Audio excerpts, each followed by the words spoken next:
보세요. 목사님 보세요. 쉬, 괜찮아요.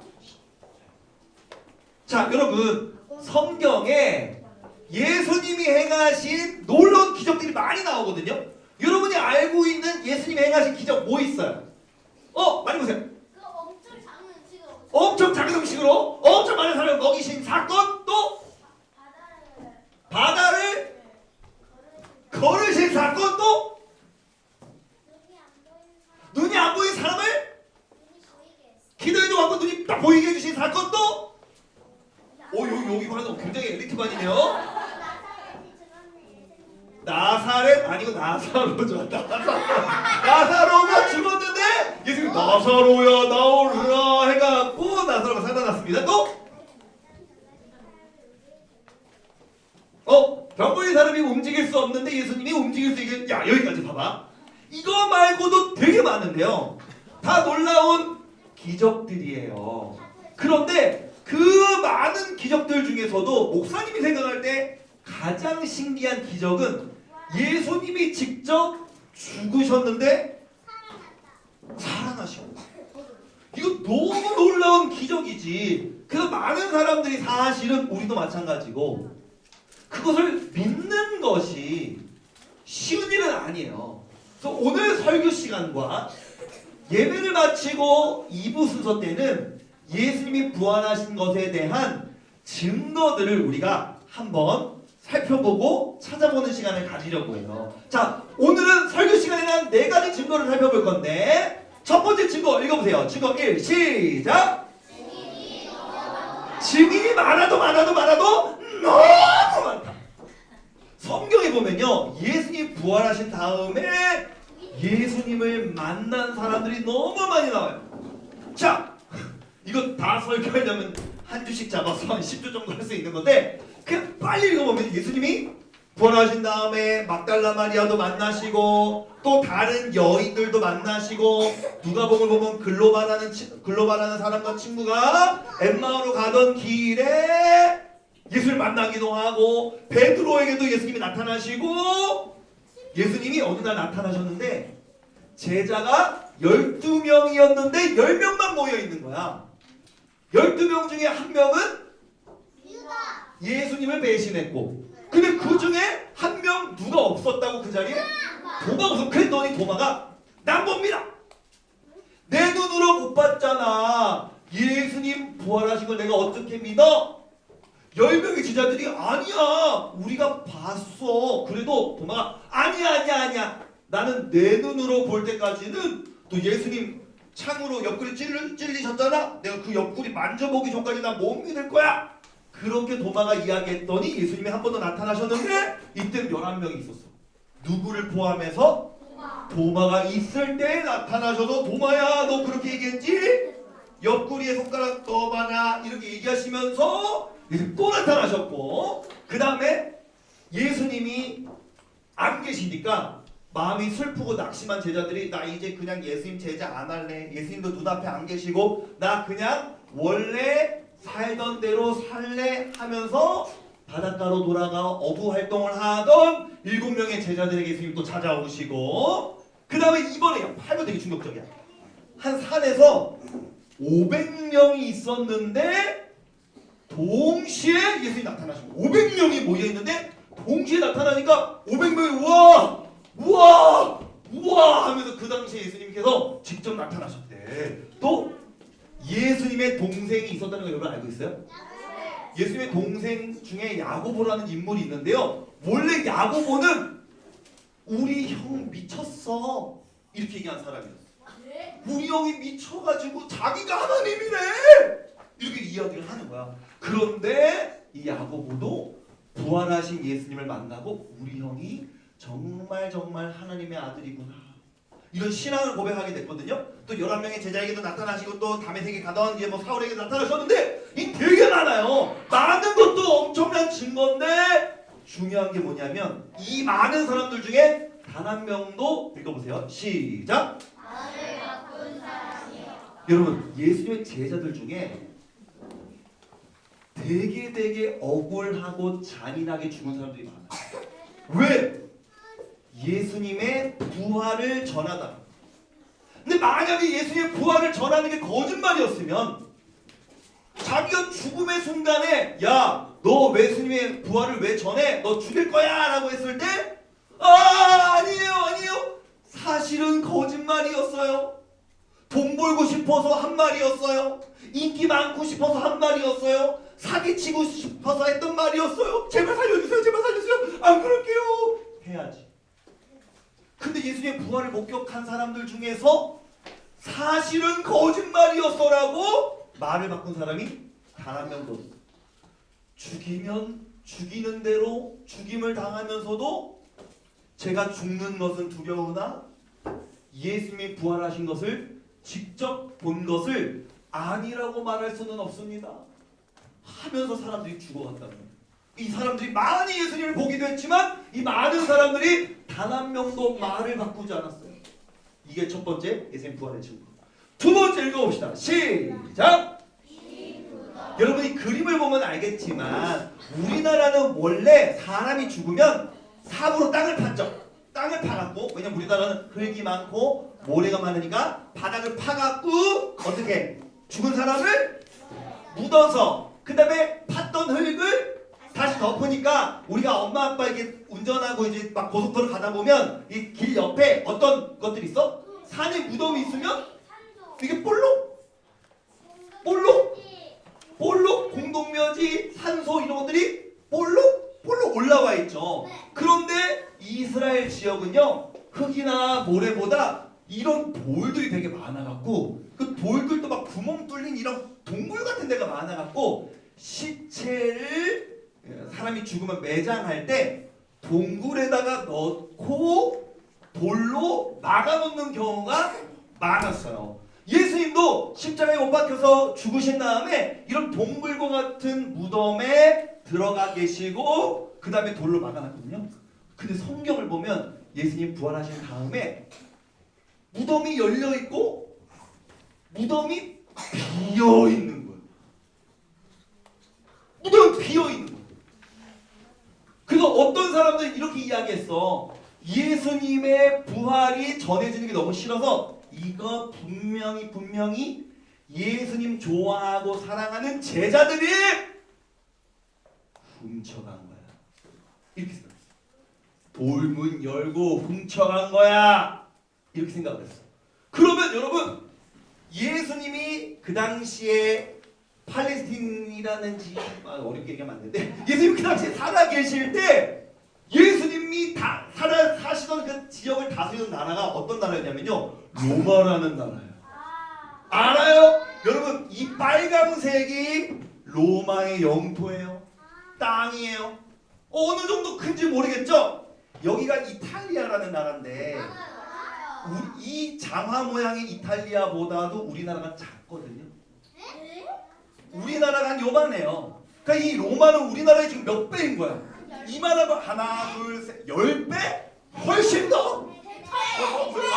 천배는 너무 심해. 하나 둘 셋 한 50배 정도 되지 않을까? 뭐 정확히 모르겠지만 그러니까 여러분 다시 말하면 로마가 봐봐 로마가 강한 나라예요 약한 나라? 엄청 강한 나라.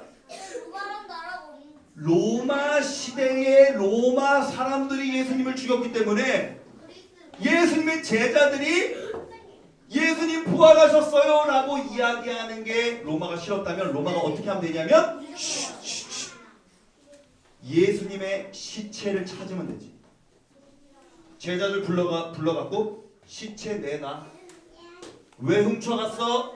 죽을래?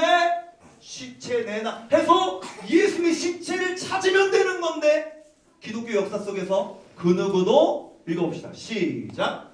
예수님의 시체를 찾지 못했습니다.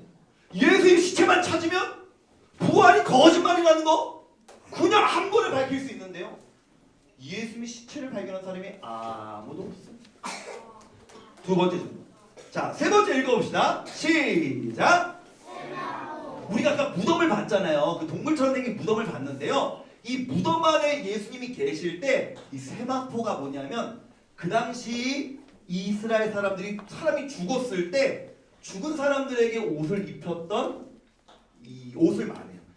우리나라 말로 하면은 수의 죽는 사람들이 입는 옷. 영어로 보니까 린넨 이렇게 돼 있더라고요. 린넨이라고 돼 있어요. 그러니까 약간 뭐 죽지 않은 사람들에게도 입힐 수 있었지만 죽은 사람들, 우리나라도 할머니 할아버지들 모시 이런 옷 입잖아요. 마나 뭐 모시 이런 옷 입는 것처럼 입을 수 있지만 죽는 사람들한테 꼭 입히는 옷이 세마포였거든요.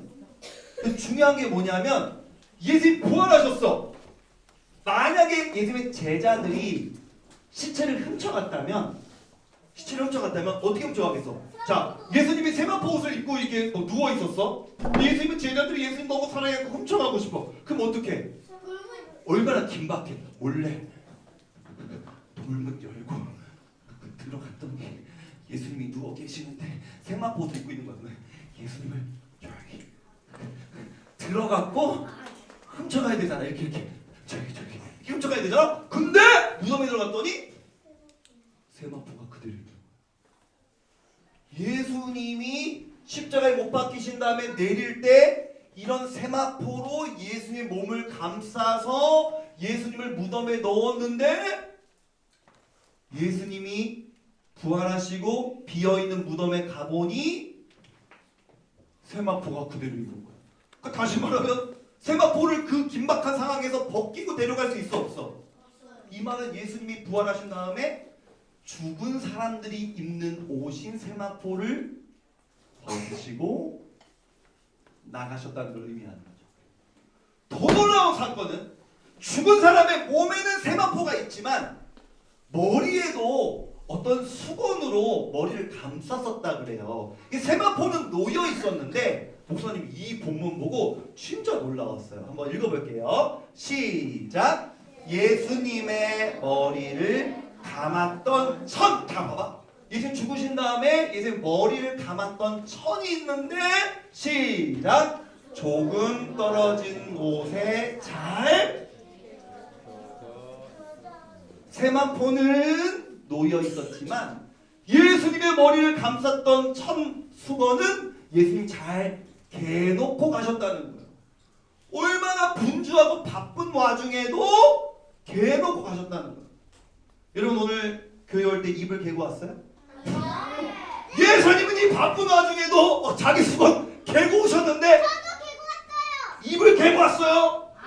예수님처럼 어디를 떠나갈 때는 꼭 이불을 개는 여러분 되길 바랍니다. 목사님이 입을 잘 개야 되는데 우리 집에 이불을 잘 안 개는 두 사람이 있어요. 한 명, 두 명. 두 명 잘 안 개요. 자 보세요. 예수님은요. 그러니까 이게 만약에 제자들이 예수님의 시체를 훔쳐갔다면 세마포를 남겨놓고 예수님 머리를 감쌌던 수건을 굳이 개놓을 시간이 있었겠어요? 없어. 긴박한 상황이었는데. 그래서 세마포가 세 번째 증거. 자, 네 번째 마지막 증거 한번 읽어보겠습니다. 시작.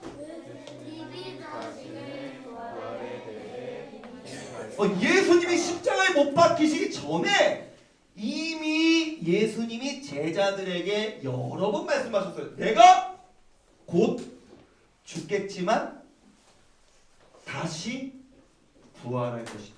예수님 미리 말씀하셨어. 내가 그렇게 할 거라고. 읽어보겠습니다. 시작. 그러나 3일째 되는 날에 인자가 다시 살아날 것이다. 예수님은 자기가 부활하실 것을 미리 말씀하셨기 때문에 이것이 네 번째 증거가 됩니다. 원래 목사님이 다섯 번째, 여섯 번째, 일곱 번째, 여덟 번째, 아홉 번째, 열 번째 계속 말할 수 있으나 오늘 부활주일이어서 여러분들을 위해서 2부 순서 때 재미있는 시간이 마련되어 있기 때문에 목사님 설교를 여기서 마칠 건데 마지막 이미지 보세요. 여러분 보세요. 사람 중에서 이 세상을 살았던 사람 중에서 훌륭하게 죽은 사람은 많아요. 자, 앞에 보세요. 이 세상을 살면서 훌륭하게 죽은 사람은 많아요. 첫 번째, 이순신 장군. 화살에 맞고 어떻게 했어? 총이요? 화살 아니야? 자, 조용히 해봐. 자, 선생님들 화살이에요, 총이에요?